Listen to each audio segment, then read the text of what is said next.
The sound of shattering porcelain silenced the entire restaurant. It wasn't just any restaurant. It was the Gilded Lily, the only place in New York where billionaires dined alongside killers.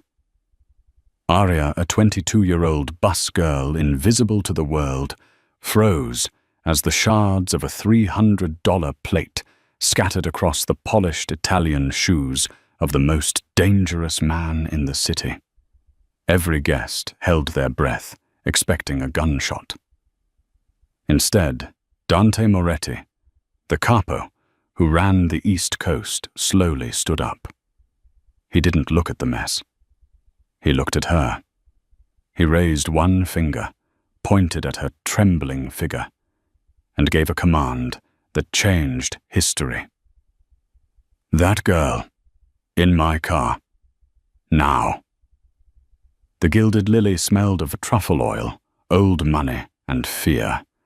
It was the kind of establishment where a bottle of Chateau Margaux cost more than Aria Brooks made in 6 months. She moved through the dim amber lighting like a ghost, her black uniform slightly too big for her slender frame, her head down. The rule was simple: be invisible. If the wealthy patrons didn't notice you, you kept your job. If the other kind of patrons, the men in the Brioni suits with bulges under their jackets, didn't notice you, you kept your life. Aria's hands were raw from scrubbing, but she gripped the heavy tray of dirty dishes with a desperate strength. She needed this shift. Her father's gambling debts hadn't died with him 3 months ago. They had transferred to her like a genetic curse. The loan sharks, specifically a low-level thug named Mick the Rat O'Connor, were demanding $5,000 by Friday. Aria had $42 in her pocket. "More wine, sweetheart," a voice slurred. Aria stiffened. It was table 4. Mr. Sterling. He was a hedge fund manager with sweaty hands and a belief that the service staff was included on the menu. "I will get your server, sir," Aria whispered, keeping her eyes on the tablecloth. She reached for the empty appetizer plate. Sterling's hand shot out, grabbing her wrist. His grip was wet and tight. "I don't want the server. I want you. You have pretty eyes. Why are you hiding them?" "Please let go," Aria said, a panic spiking in her chest. She tried to pull back, but he yanked her harder. The tray in her other hand tipped. Gravity took over. The heavy ceramic platter slid, collided with a crystal water goblet, and crashed to the floor. Crash! The sound was violent, echoing off the mahogany walls. In a normal restaurant, people would gasp. In the Gilded Lily, the room went instantly, terrifyingly silent. The piano player stopped mid-chord. The shards hadn't just fallen on the floor. They had scattered across the aisle, landing on the pristine, hand-stitched leather shoes of the man sitting at the center table. Table 1. The table nobody approached without an invitation. Dante Moretti sat there. He was 32, though his eyes looked 1,000 years old. He wore a charcoal 3-piece suit that fit his broad shoulders like armor. He was sipping an espresso. His dark hair swept back his face, a mask of bored indifference. Next to him sat his consigliere, a man named Luca, and 2 bodyguards who looked like they chewed concrete for breakfast. Mr. Sterling, the hedge fund manager, immediately released Aria's wrist and turned pale. "Oh, God! Mr. Moretti, this clumsy idiot. Look what she did." Sterling stood up, wiping wine off his lap, desperate to distance himself from the disaster. "She tripped. I tried to catch her." "Stupid girl. Do you know whose shoes those are?"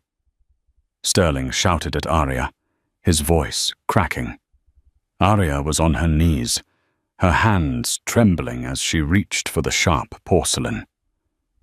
I'm sorry, she whispered, tears stinging her eyes. I'm so sorry. She knew she was fired. Worse, she knew who Dante Moretti was. Everyone did. He was the king of New York. He didn't sue people. He erased them. Dante slowly placed his espresso cup on the saucer. The clink was the only sound in the room. He looked down at his shoes. Then he looked at Sterling, who was sweating profusely. Finally, his gaze shifted to Aria. She looked up terrified to meet his eyes. They were the color of cold steel. For a second, she saw something flash in them. Not anger, but recognition. Shock. It was gone as quickly as it appeared. Dante stood up. He was tall, looming over everyone. He adjusted his cufflinks. "Mr. Sterling," Dante said. His voice was a low baritone, smooth as velvet, but heavy with threat. "Mr. Moretti, I assure you I will pay for the cleaning. I will have this girl fired immediately," Sterling babbled. Dante ignored him. He took one step forward, crushing a piece of porcelain under his heel. He stopped inches from Aria. She flinched, expecting a kick, a blow, something. Instead, Dante extended a hand. The room gasped. Aria stared at the hand. It was large, scarred across the knuckles, but manicured. Trembling, she placed her small, calloused hand in his. He pulled her to her feet with effortless strength. He didn't let go of her hand. He turned to Luca, his second in command. "Clear the tab," Dante said. "And him?" Luca asked, nodding toward Sterling. Dante looked at the hedge fund manager with a look of absolute disgust. "He touched what is mine. Break his fingers. Make sure he never trades a stock again." Sterling screamed as the bodyguards descended on him. Aria tried to pull her hand away, terrified. "What do you mean, yours? I don't..." Dante tightened his grip, pulling her close. The scent of expensive cologne and gun oil overwhelmed her senses. He looked down at her, his expression unreadable, intense, and terrifyingly possessive. "The shift is over, Aria," he said, using her name, though she had never told him what it was. He turned to his security detail, dragging her with him toward the exit. The manager of the restaurant rushed forward, stammering. "Mr. Moretti, is there a problem?" "The girl." Dante stopped at the door. He scanned the room, ensuring every eye was on him. "That girl," Dante announced, his voice carrying to the back of the kitchen. "She comes with me. Now. If anyone asks where she went, tell them she belongs to the Moretti family." Before Aria could scream, she was swept out into the cool night air and shoved into the back of a waiting armored Rolls-Royce Phantom. The heavy door slammed shut, sealing her fate. The interior of the Rolls-Royce was silent as a tomb. The windows were tinted so dark that the city outside was just a blur of neon streaks. Aria sat pressed against the leather door, her heart hammering against her ribs like a trapped bird. Dante sat on the other side of the wide back seat, reading messages on a secure tablet. He hadn't looked at her since they got in. "Where are you taking me?" Aria asked, her voice shaking. "I don't have any money. If this is about my father's debt, I promise I'm working on it." Dante tapped the screen, then locked the tablet. He turned his head slowly. "Your father, Jack Brooks, a gambler, a drunk, died owing 60 grand to the Irish mob. You've been paying 300 a week just to keep them from breaking your legs. Is that accurate?" Aria's mouth went dry. "How do you know that?" "I know everything that happens in my city, Aria. Are you going to hurt me?" Dante studied her face. He seemed to be searching for something, a lie, a mask, a hidden intent. That depends on how you answer my questions. The car swerved smoothly into the underground garage of a massive glass spire in Manhattan, the Obsidian Tower. It was Dante's fortress. The car stopped and the door was opened by armed guards. "Walk," Dante commanded. He led her to a private elevator that required a retinal scan to open. As they shot up 60 floors, Aria's ears popped. The doors opened directly into a penthouse that was larger than the entire house she grew up in. It was a masterpiece of modern architecture, floor-to-ceiling windows overlooking the skyline, black marble floors and modern art that looked like it cost millions. But to Aria, it looked like a cage. Dante threw his suit jacket onto a couch and loosened his tie. He walked to a bar and poured 2 glasses of amber liquid. He held one out to her. "Drink. It will steady your nerves." "I don't want a drink. I want to go home," Aria said, finding a sliver of courage. Dante slammed the glass down on the counter. The liquid splashed over the rim. The violence of the action made Aria jump back. "Home." Dante laughed, a dry, humorless sound. "You don't have a home, Aria. You have a roach-infested apartment in Queens that Mick O'Connor is planning to burn down on Friday if you don't pay up. I just saved your life." He walked toward her, backing her up, until her legs hit the edge of the leather sofa. She fell back onto it. He loomed over her, placing his hands on the back of the sofa, boxing her in. "Now tell me the truth." Dante hissed, his face inches from hers. "Who sent you?" Aria blinked, confusion warring with fear. "What? Don't play the innocent waitress with me. It's too convenient," Dante growled. "You're working at the Gilded Lily, the one neutral ground for the families. You accidentally cause a scene at my table. You have the face of a ghost, and you're wearing that." He reached out his fingers, grazing her collarbone. Aria flinched, but he wasn't trying to hurt her. He hooked his finger around the thin, tarnished silver chain she always wore hidden under her uniform. He pulled it out. Dangling from the chain was a strange, heavy ring. It looked like iron, engraved with a wolf holding a rose in its teeth. "Where did you get this?" Dante demanded, his voice dropping to a dangerous whisper. "It was my mother's," Aria cried, clutching the ring. "She gave it to me before she died when I was 5. It's all I have of her. Please don't take it." Dante stared at the ring, then at her eyes. He looked shaken. For the first time, the icy demeanor of the Mafia boss cracked. He stood up abruptly and walked to the window, running a hand through his hair. "Your mother," he muttered to himself. "Jack Brooks wasn't your biological father, was he?" "I don't know. He never talked about it.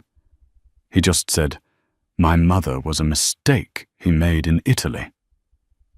Dante turned back to her. The look in his eyes had changed. It was no longer suspicion. It was something intense, protective, and calculating. "You aren't going back to Queens, Aria. You can't keep me here. That's kidnapping. Call it what you want," Dante said, walking over to a control panel on the wall. He pressed a button, and heavy steel shutters began to descend over the windows, locking the penthouse down.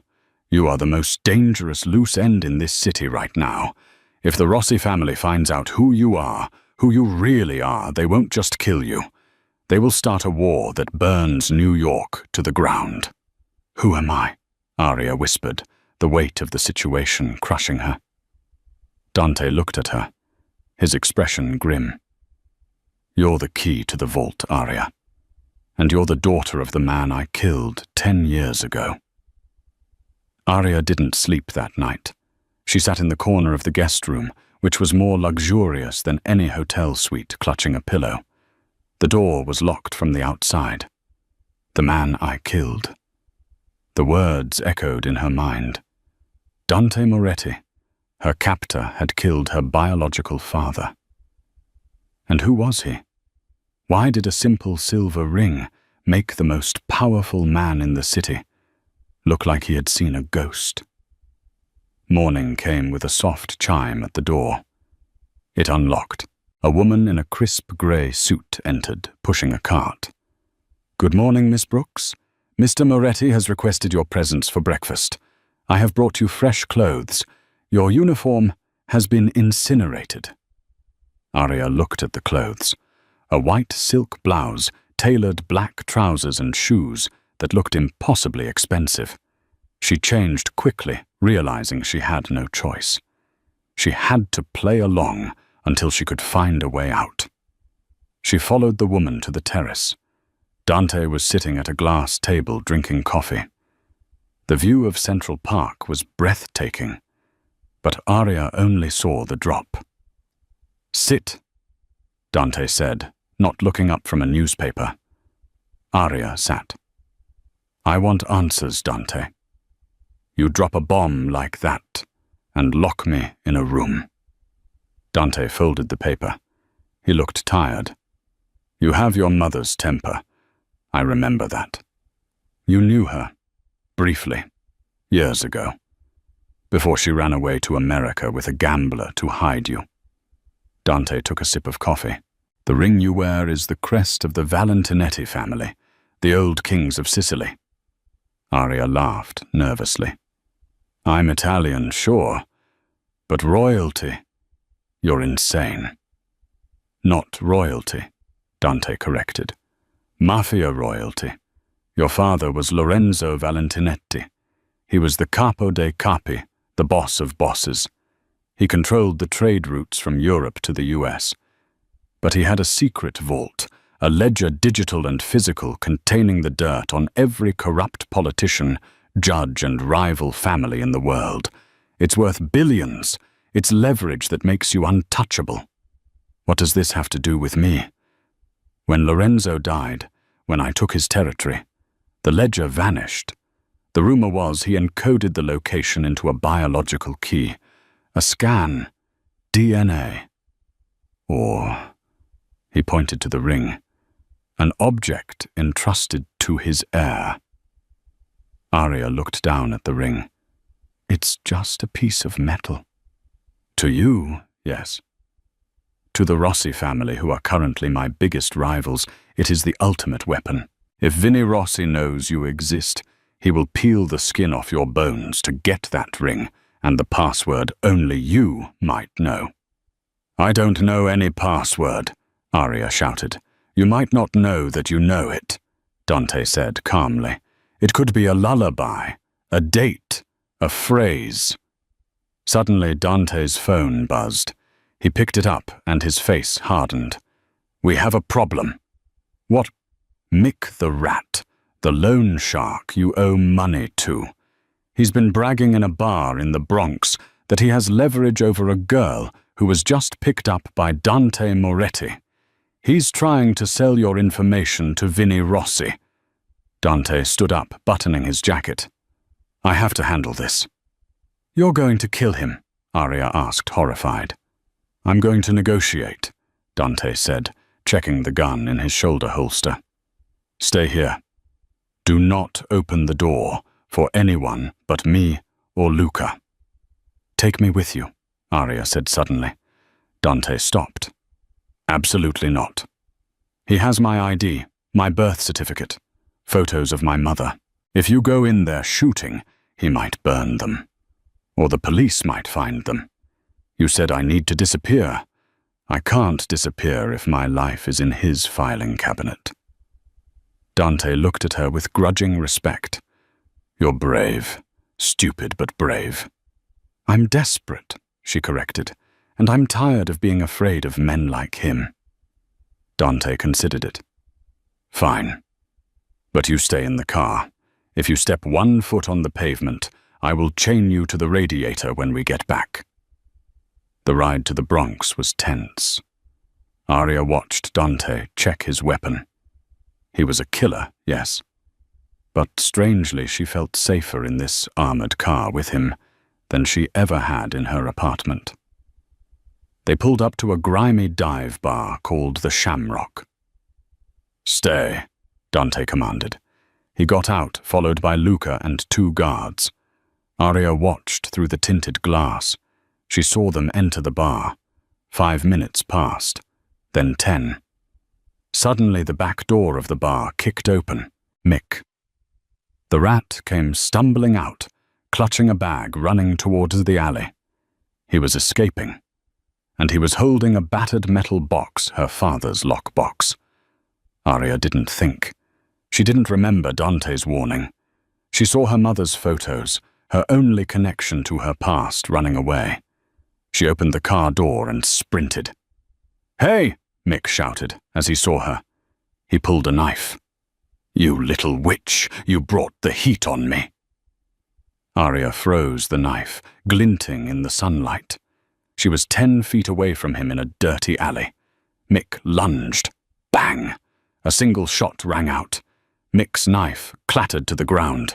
He screamed, clutching his hand, which was now a ruin of red. Dante walked calmly out of the back exit of the bar, his smoking gun in hand. He didn't look at Mick. He looked at Aria, his eyes blazing with fury. He walked past the screaming loan shark, grabbed Aria by the arm, and pinned her against the brick wall of the alley. His body was hard against hers, his face inches away. "I told you," he snarled, "to stay in the car." "He had my things," Aria gasped, heart racing. "I had it handled," Dante roared. "Do you have a death wish because standing in an open alley in the Bronx is a good way to get it granted?" "I'm not your prisoner," she yelled back. Dante stared at her. The adrenaline was pumping through both of them. The tension shifted. It wasn't just anger anymore. It was electric. He looked at her lips, then back to her eyes. "No," he whispered, his voice rough. "You're not a prisoner. You're mine to protect. And you are making it very difficult." Suddenly, tires screeched at the end of the alley. A black van pulled up. The side door slid open, and the barrel of a submachine gun emerged. "Get down!" Dante shouted. He threw Aria to the ground, covering her body with his own, as bullets chewed up the brick wall above their heads. The world collapsed into noise and violence. The rat-tat-tat of the submachine gun tore chunks out of the brickwork, showering Dante and Aria with red dust and debris. Dante was a heavy weight on top of her, an immovable shield of muscle and expensive tailoring. She felt him jerk once, sharply, but he didn't make a sound. "Luca, return fire!" Dante roared over the din, rolling off Aria and pulling his own weapon in one fluid motion.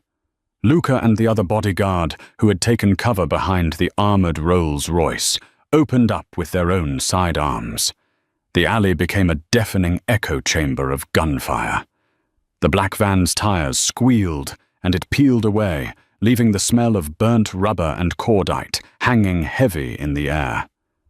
Dante was instantly on his feet, pulling Aria up. "Are you hit? Check yourself." Aria patted her body, her hands shaking uncontrollably. "I think I'm okay. My knee is bleeding." She had scraped it badly when he tackled her. "We have to move. They'll circle back or the cops will come. Neither is good." Dante's voice was ice cold, his business mode fully engaged. He shoved her into the back of the Rolls-Royce.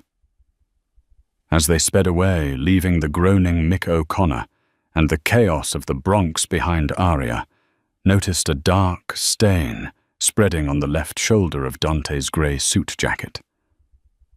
"You're shot," she whispered. Dante glanced at his shoulder dismissively. "It's a graze, a through and through. Ruined a $5,000 suit, the bastards. We need to go to a hospital." Dante laughed, a harsh sound. "The kind of hospitals I go to don't ask questions. But we aren't going to the city. The penthouse is compromised. They knew we were in the Bronx. That means I have a leak." His eyes were terrifying when he said that. A leak in the Moretti organization was a death sentence waiting to happen. They drove for 2 hours eastern Long Island, the landscape changing from urban decay to manicured wealth. They arrived at a sprawling modern estate, hidden behind high hedges and iron gates right on the ocean front in Southampton. It was stark, cold, and beautiful, much like its owner. The house was staffed by a silent elderly couple who didn't blink at the sight of a bloodied Mafia don and a disheveled waitress. Upstairs in a master bedroom overlooking the churning Atlantic, Dante finally took off his jacket and shirt. Arya gasped. The graze was an ugly furrow carved into his deltoid muscle, still oozing sluggishly. "There's a medical kit in the bathroom," Dante said, sitting on the edge of the bed, looking pale but composed. "Luca is securing the perimeter. You have to help me." Arya hesitated. An hour ago she wanted to run from him. Now she was holding gauze and antiseptic. "I don't know how to do this." "Clean it. Pack it. Wrap it. It's not brain surgery, Arya. Just don't faint on me." Her hands trembled as she cleaned the wound. He hissed through his teeth when the alcohol touched raw flesh, his muscles bunching under her fingers. Being this close to him, touching his bare skin, was overwhelming. He was a tapestry of scars, knife wounds, bullet holes, stories of a violent life written on his body. "Why did you save me in the alley?" she asked quietly, taping the bandage in place. "You could have stayed behind the car." Dante looked up at her. His eyes, usually so guarded, were hazy with pain and adrenaline. "I don't let what's mine get broken. You're under my protection, Arya. Until I say otherwise, you are the most valuable thing in my life." The intensity of his statement made her breath hitch. It wasn't a declaration of love. It was a declaration of ownership. But coming from a man like Dante Moretti, it felt terrifyingly similar. "Now." Dante stood up, wincing slightly. "Where is the box?" Arya retrieved Mick's metal lockbox from where she had dropped it in the entryway. They sat on the floor of the living room, nursing glasses of very old whiskey. Dante shot the lock off with a silenced pistol he produced from a drawer. The box contained the sad debris of her life, her birth certificate, her mother's Italian passport, photos of a smiling woman Arya barely remembered holding a baby, and at the bottom, an old leather journal. Arya opened it.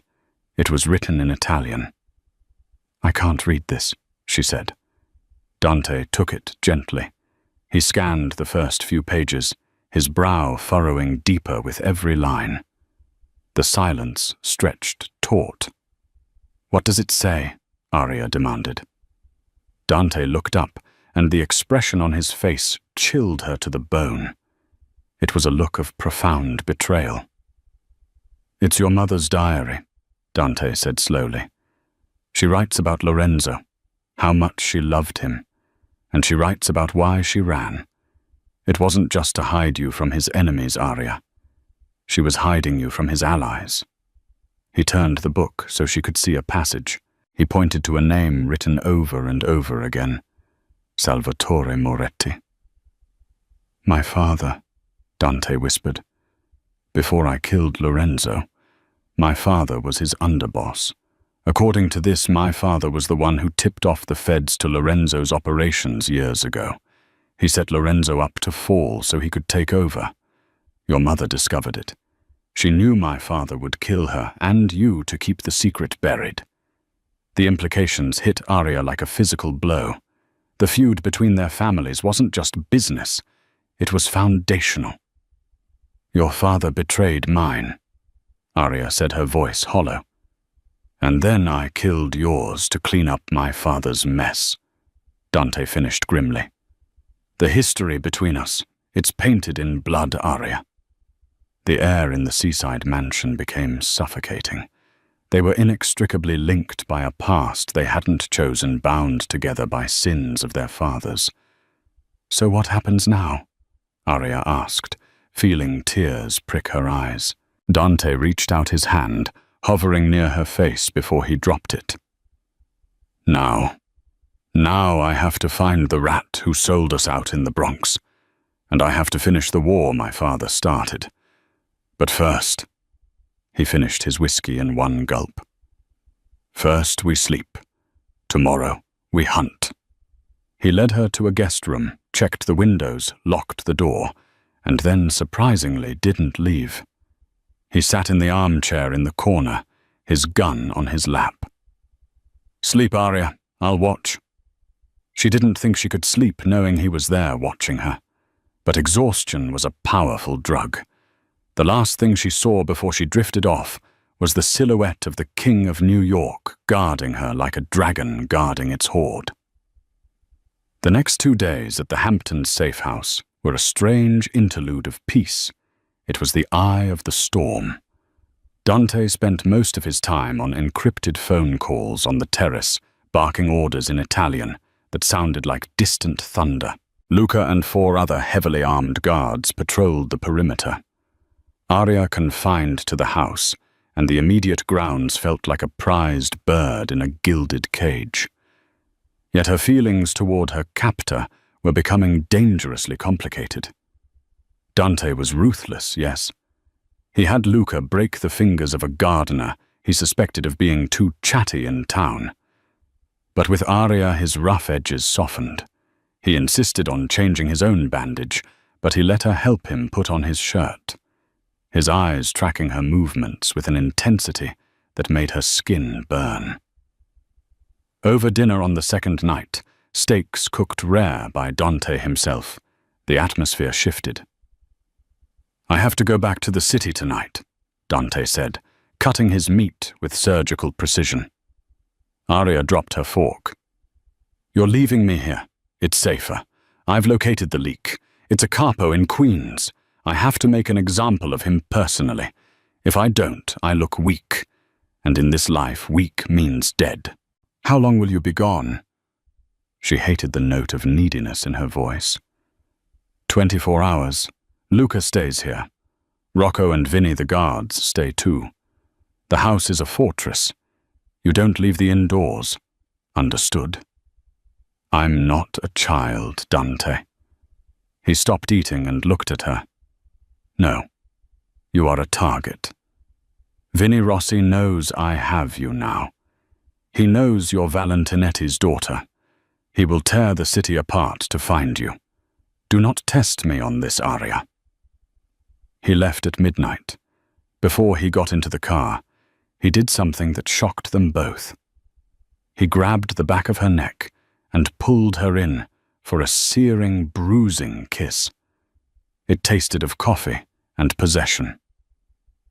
"Be here when I get back," he growled against her lips, then was gone. Arya touched her lips, stunned watching taillights fade. The next day passed slowly.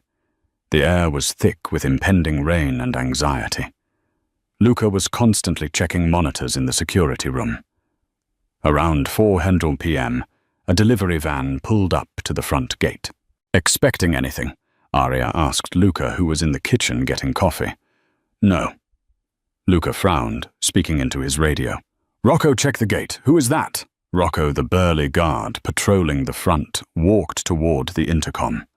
Arya watched from the window. She saw Rocco talk for a moment, then inexplicably he punched in the code to open the massive iron gates. "What is he doing?" Luca yelled, slamming his coffee cup down. "Rocco, stand down. Do not open the gate." Rocco ignored the radio. The van rolled through. "Get to the panic room in the basement. Now!" Luca grabbed Arya's arm, pulling her toward the stairs. They never made it. The front door exploded inward before they reached the hallway. Rocco stood there holding a shotgun. Behind him were 4 men Arya didn't recognize wearing ski masks. "Rocco, what are you doing?" Luca barked, putting himself between the men and Arya. He drew his weapon. Sorry, Luca, Rocco said, his face impassive. Rossi pays better, and he doesn't shoot his own people for small mistakes. You traitorous piece of... Rocco fired. The shotgun blast caught Luca square in the chest. He flew backward, crashing into the wall, sliding down, leaving a smear of bright red. Aria screamed a raw sound of terror. Before she could run, 2 of the masked men grabbed her. She fought, kicking and biting, tasting leather gloves and sweat. Easy, princess, one of them grunted. Mr. Rossi wants you in one piece. Don't make us damage the merchandise. Rocco walked over to Luca's still body and spat on it. Then he looked at Aria. Tell Dante he should pay more attention to his own house instead of chasing ghosts. They dragged Aria out into the rain, threw her into the back of the van, and zip-tied her wrists. As the van sped away, Aria stared at the closed gate of the safe house, her mind replaying Luca's death, realizing with sickening clarity that the safety Dante promised was an illusion. She was alone, and she was headed into the heart of darkness. Vinnie Rossi's base of operations was a nightmare manifested in concrete and steel. It was a defunct meat-packing plant, located deep in the desolate industrial sector of the meat-packing district, a place the gentrification of the city had not yet touched. The air inside was freezing heavy with the metallic tang of old blood bleach and the rotting sweetness of decay. Aria was shoved roughly onto a rusted metal chair in the center of the cavernous kill floor. Her wrists were zip-tied behind her back, so tightly that her hands were already going numb. Above her heavy iron hooks hung from motorized chains on the ceiling, swaying slightly in the draft like gallows. She shivered, but not just from the cold. She was surrounded by shadows. Men with guns stood at the perimeter, their faces obscured by ski masks, watching her with predatory indifference. From the darkness of the office catwalk, footsteps echoed slow, deliberate, heavy. Vinnie Rossi emerged into the harsh halogen light. He was the antithesis of Dante.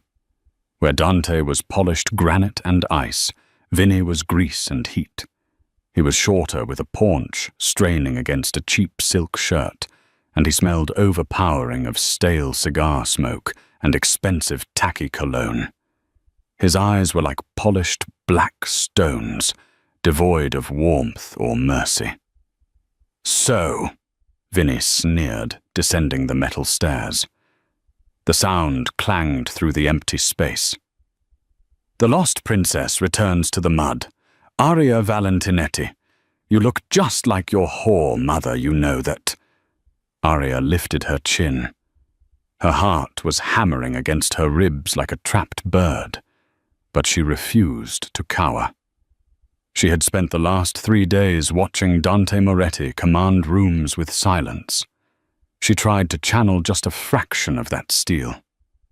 "My name," she said, her voice trembling only slightly, "is Aria Brooks." Vinnie laughed, a wet, wheezing sound that turned into a cough. He walked a circle around her chair, his fingers trailing across her shoulders. Aria flinched at his touch. "Brooks," Vinnie mocked. "A name for nobodies.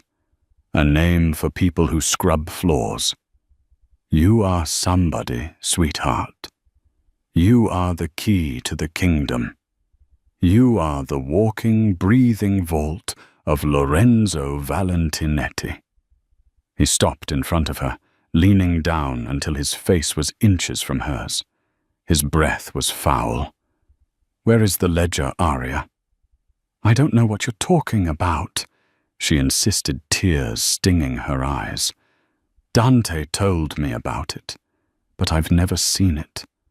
I was 5 years old when my father died." "Don't lie to me," Vinnie roared, his mood swinging instantly from mocking to violent.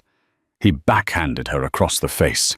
The blow was sudden and exploded in a burst of white light behind her eyes. Aria's head snapped to the side.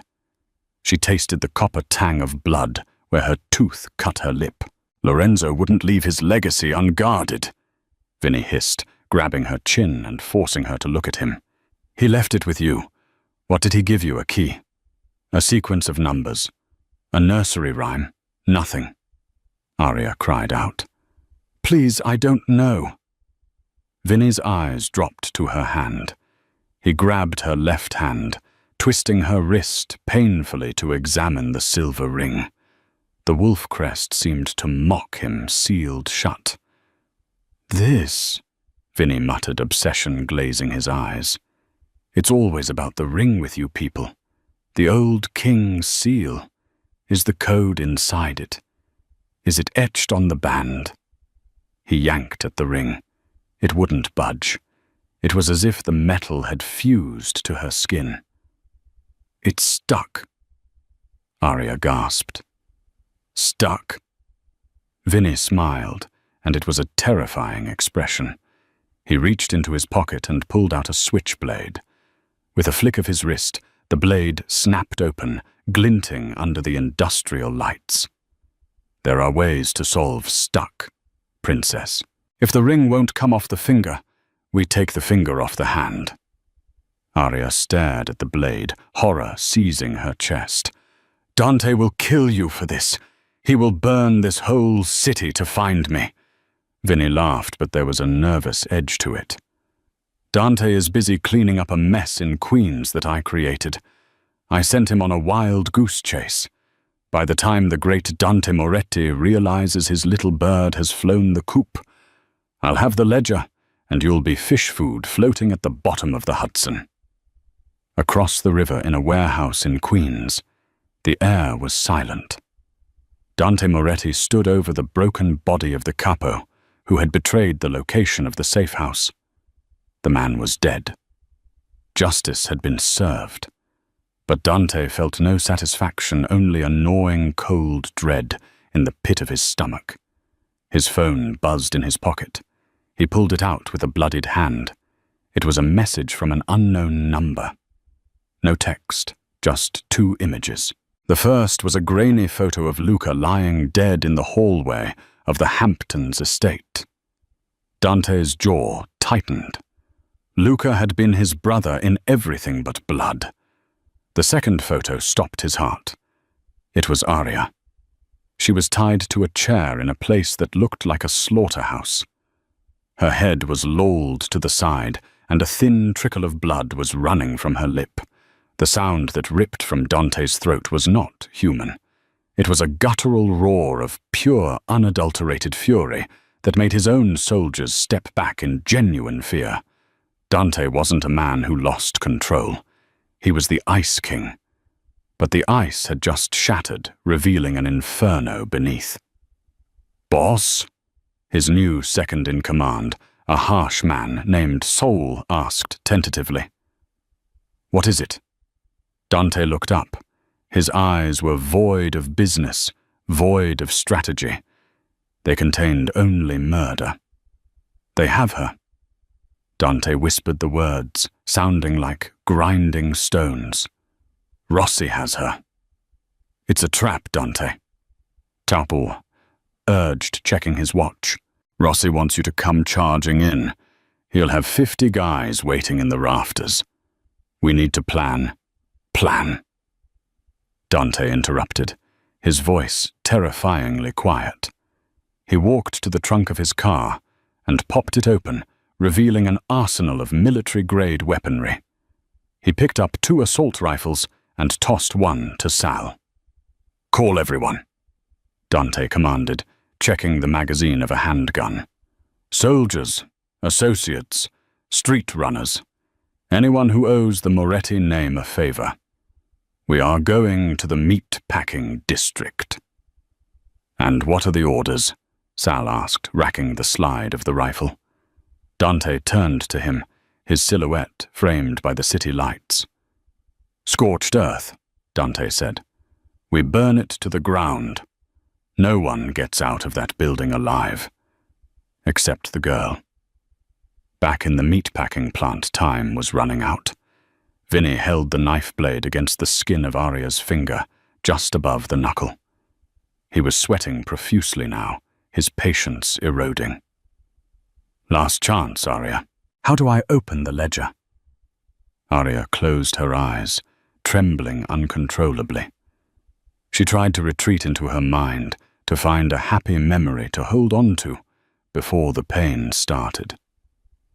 She thought of her father, Lorenzo, a vague memory of a big man with a booming laugh, smelling of espresso, spinning her around in a garden in Italy.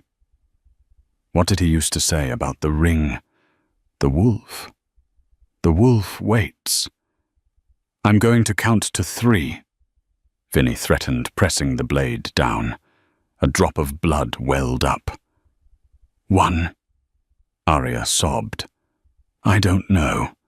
2, boom." The world exploded. The heavy reinforced steel doors at the front of the plant didn't just open. They were blown off their hinges. A concussive wave of pressure and debris swept through the cavernous room, knocking the knife from Vinny's hand and sending him stumbling backward. Thick grey smoke billowed into the entryway, swirling in the draught. Through the smoke, a figure emerged. Dante Moretti stepped into the light. He looked like the angel of death. He wasn't wearing his suit jacket. His white dress shirt was rolled up to the elbows, revealing forearms tense with lethal intent. In each hand, he held an automatic rifle. Behind him, a wall of shadows materialized, the Moretti army heavily armed and moving with military precision. "Rossi!" Dante bellowed. His voice echoed off the steel girders, louder than the machinery, louder than the ringing in Arya's ears. "Get away from her before I carve your heart out with a spoon!" Vinny scrambled up from the floor, panic seizing him. He realized too late that he hadn't just angered a rival. He had awakened a monster. "Kill them! Kill them all!" Vinny screamed to his men, concealed on the catwalks above. The warehouse erupted into a war zone. Muzzle flashes lit up the dark corners of the ceiling. Bullets pinged off metal-shattered concrete and tore through flesh. The noise was deafening, a cacophony of automatic fire and screaming metal. Dante didn't take cover. He moved forward. He fired in short, controlled bursts, dropping Rossi's men from the railings above.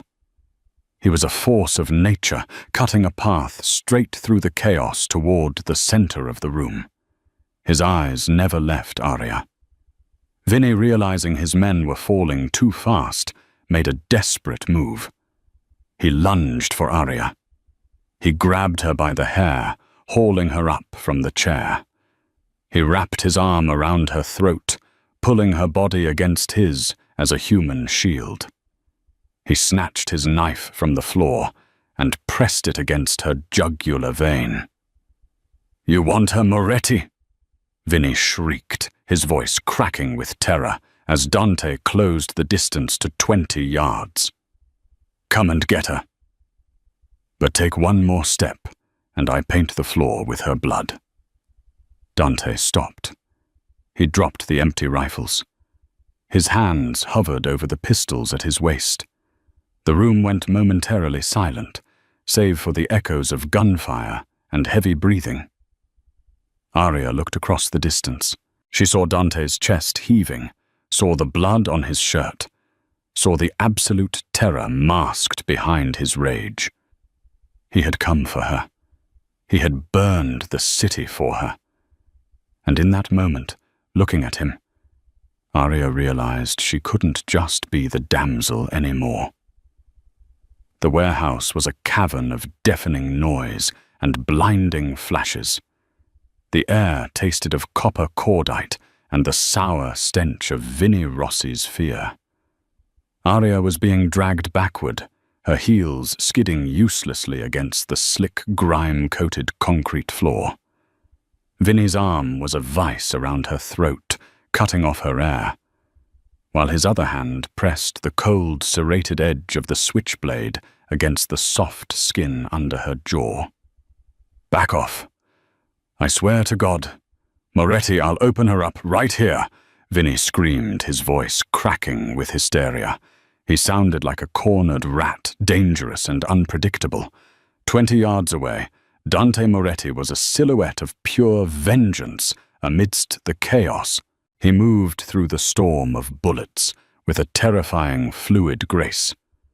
He had discarded the assault rifles and was now dual-wielding heavy-caliber pistols, firing with a rhythmic, mechanical precision that chilled Arya to the bone.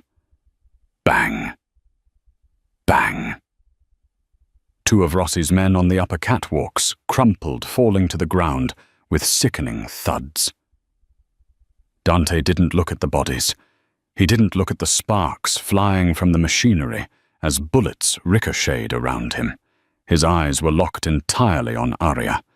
They were voids of icy blue fire, promising death to anyone who stood between him and her.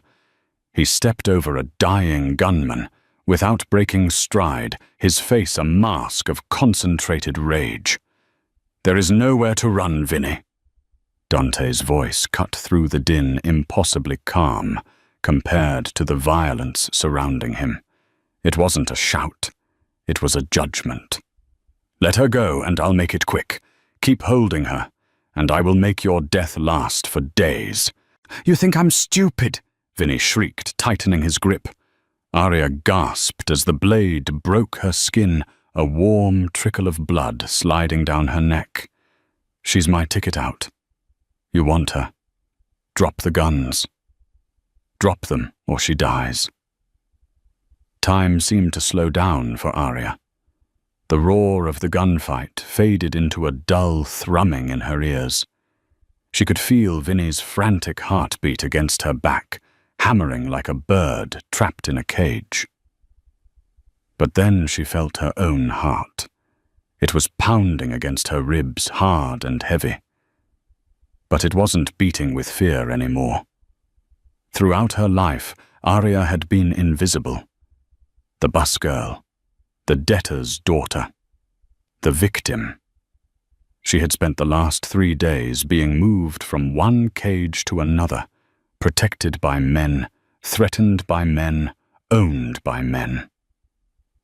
As she looked at Dante, this powerful, terrifying man, walking through fire for her, something inside her snapped. It was a brittle, ancient lock, breaking deep in her soul. She remembered the ring. A sudden vivid memory of her father Lorenzo flashed in her mind. It wasn't the vague memory she had struggled with earlier. It was crystal clear. She was 5 years old, sitting on his lap during a thunderstorm in Palermo. He was holding her hand, tracing the wolf on the silver ring. "The wolf is a hunter, Arya." His deep voice echoed in her memory. "But the wolf on this ring, he is sleeping. He only wakes up when the blood runs hot, when the heart beats not for flight, but for the fight, when you are ready to bite back. Bite back." Arya's vision sharpened. The terrified girl from the Gilded Lily died in that moment, strangled by Vinny Rossi's arm. The woman who took her place was the daughter of the Capo dei Capi. She felt the silver ring on her finger suddenly grow warm, vibrating against her skin as if it had an electrical pulse. Her heart rate wasn't just fast, it was synchronized with a lethal intent. Vinny was distracted, his eyes darting frantically between Dante's approaching figure and the exits. He shifted his weight, preparing to drag her behind a pillar. It was now or never. Arya didn't scream. She didn't struggle aimlessly. She channeled every ounce of her rage into a single, calculated movement.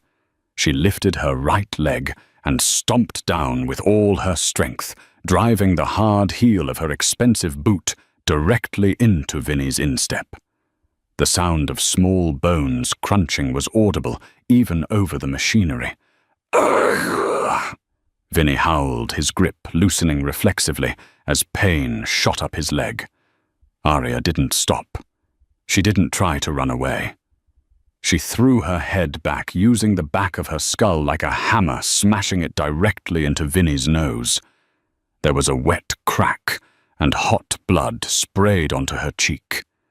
Vinny staggered back, blinded by pain, his hands flying to his ruined face, the knife clattering to the floor. Arya dropped to her knees and rolled, scrambling behind a heavy, industrial mixer. "Dante, now!" she screamed, her voice raw and commanding. Dante didn't hesitate. He didn't need to aim. The shot was an extension of his will. He raised his right hand. Crack! Crack! 2 shots rang out in perfect unison. Vinny Rossi jerked violently backward, as if yanked by an invisible rope. 2 dark holes appeared in the center of his forehead. He collapsed onto the oil-stained concrete, his eyes wide and staring at nothing. The silence that followed was heavy, broken only by the settling dust and the distant sirens of approaching police. Dante holstered his weapons in one smooth motion. The mask of the killer vanished, replaced by sheer frantic desperation. He sprinted across the gap between them, skidding to his knees beside Arya. "Arya!" He pulled her into his arms, crushing her against his chest. His hands were everywhere, touching her face, her shoulders, her hair checking for bullet holes, for broken bones. "Look at me! Look at me! Are you hit?" Arya clung to him, burying her face in the crook of his neck. She smelled the gunpowder, the sweat, and the expensive cologne that was distinctly him. She was shaking, the adrenaline crash hitting her like a wave. "I'm okay," she gasped, her voice trembling. "I'm okay. You came. You really came." Dante pulled back, his hands framing her face. His thumbs gently wiped away the blood on her cheek. Vinny's blood, and he tilted her head to inspect the cut on her neck. His jaw tightened when he saw the line of red, his eyes darkening. "I told you," he whispered, his voice rough with emotion. "I burn the world for what is mine. I would have killed 1,000 men to get to you." He kissed her, then a kiss that tasted of iron and survival. It wasn't gentle.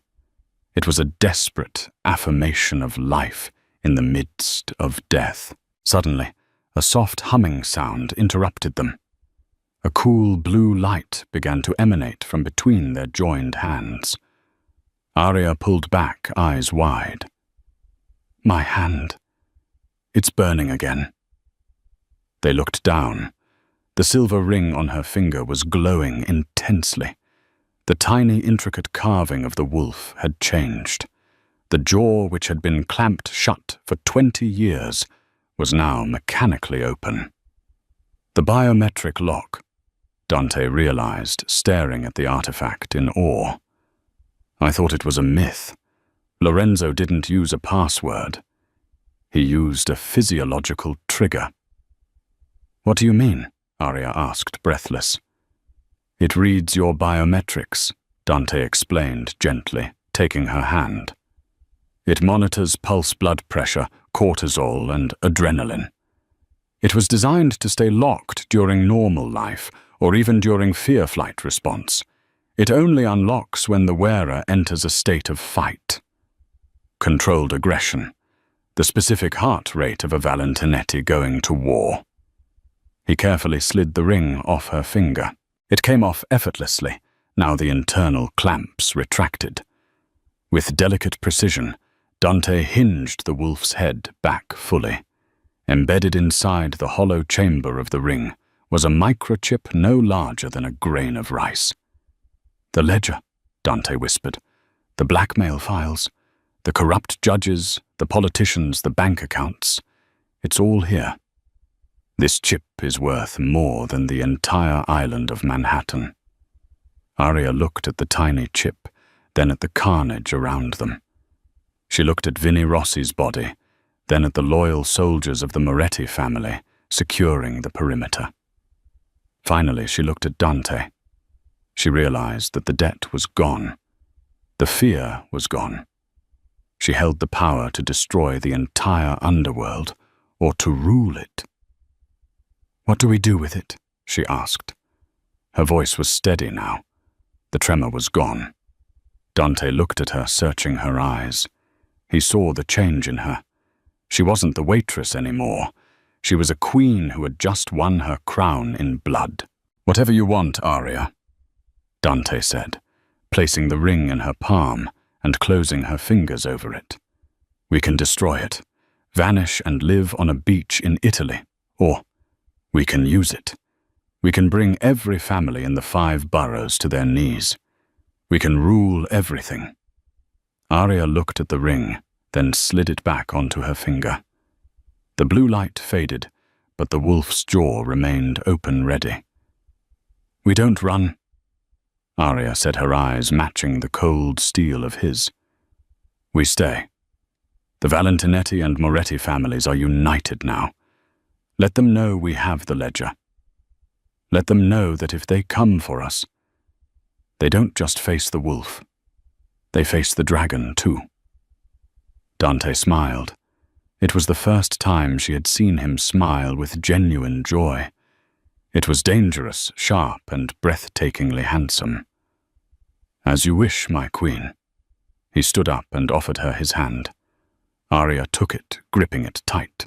Together they walked past the bodies of their enemies, stepping out of the shadowed warehouse and into the blinding light of the New York dawn. The sirens were getting closer, but it didn't matter. They were untouchable now. They owned the city. And so the girl who collected plates became the woman who collected souls. In the brutal world of the Mafia, innocence is a liability, but love is the most dangerous weapon of all. Dante and Aria didn't just survive the war. They ended it, sealing their legacy in blood and silver. Did your heart stop when Aria finally fought back? If you loved this intense Mafia romance saga, please smash that like button. Right now it helps us create more long-form stories for you. Don't forget to share this video with a friend who needs a new obsession, and subscribe with the notification bell on so you never miss the next episode. Do you think they should use the chip for good or evil? Let us know your theory in the comments below. Thanks for watching.